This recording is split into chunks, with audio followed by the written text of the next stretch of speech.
In the year 1346, Europe was alive with the hum of trade, the clash of armies, and the rhythm of daily life.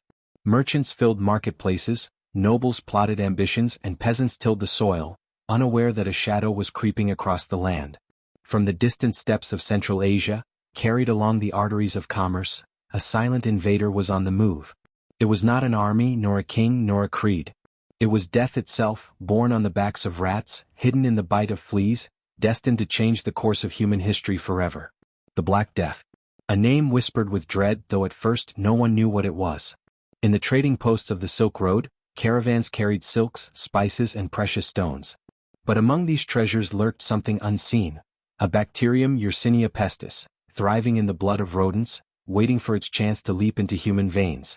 By 1346, the Mongol armies besieging the port city of Kaffa were already stricken. Soldiers collapsed in agony, their bodies covered in blackened swellings.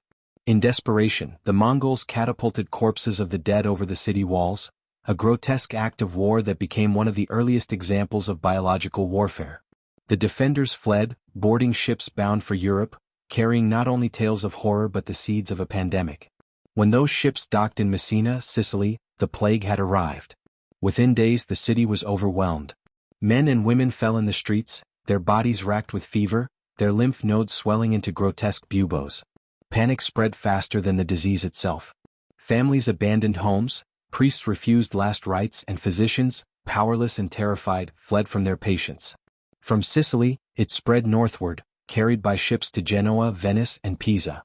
By 1347 the plague was in France. By 1348, it had reached England.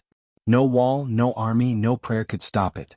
Villages emptied, fields lay untended, houses silent. Corpses piled in the streets, too many to bury. Mass graves swallowed thousands. The bells of churches tolled endlessly, marking the passing of souls in numbers too vast to comprehend.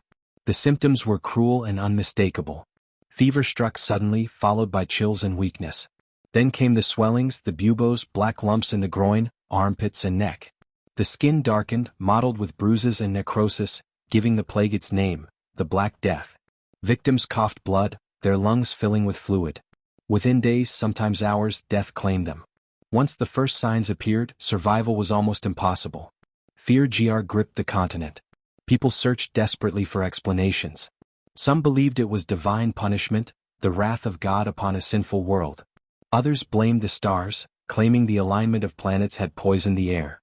Rumors spread that foreigners, Jews, or witches had poisoned wells. Hatred and suspicion flourished alongside the disease. Pogroms erupted, communities were massacred, scapegoats slaughtered, but the plague continued its relentless advance, indifferent to human cruelty. The social fabric of Europe began to unravel. Families abandoned one another. Fathers left sons, wives left husbands, mothers left children. Kinship dissolved in the face of terror. Priests and monks, once pillars of faith, died in droves, leaving churches empty and congregations lost. The authority of the church faltered, as prayers and rituals failed to halt devastation. In the silence of unanswered prayers, doubt crept into hearts.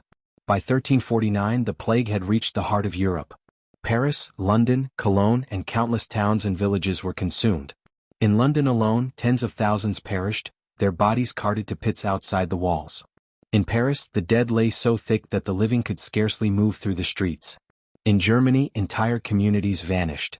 In Scandinavia, farms were deserted, livestock wandered untended. The plague respected no border, no language, no culture. It was universal in its destruction.